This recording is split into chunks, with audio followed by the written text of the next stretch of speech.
हुकूमत पंजाब ने सूबे भर में मैनुअल और मैकेनिकल मशीनरी की मदद से सड़कों और गली मोहल्लों में सफाई प्रोग्राम शुरू करने का ऐलान कर दिया है।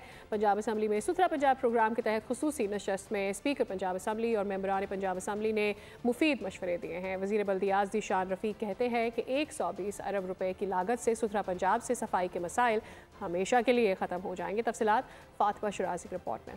पंजाब असम्बली में स्पीकर मलिक अहमद खान की जानिब से पहली बार सुथरा पंजाब कॉन्फ्रेंस का इनाकाद। इस मौके पर ज़ीशान रफ़ीक ने हुकूमती अरकान असम्बली को सुथरा प्रोग्राम पंजाब के हवाले से तफसीली ब्रीफिंग दी।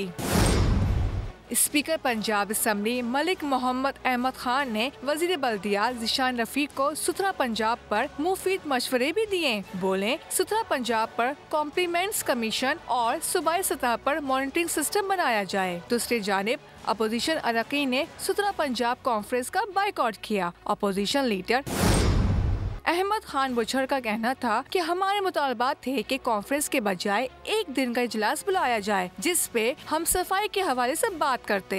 सुथरा पंजाब कॉन्फ्रेंस में हुकूमती अरकान ने बेहतरीन करार दिया तो दूसरी जानिब कुछ अरकान असम्बली ने इसे आड़े हाथों भी लिया। कहा, सफाई सुथराई का नया निज़ाम तो अभी मुकम्मल तौर पर आया ही नहीं, पुराना निज़ाम भी बंद हो गया। कैबिनेट टीम के साथ फातिमा शराजी, बो न्यूज़, लाहौर।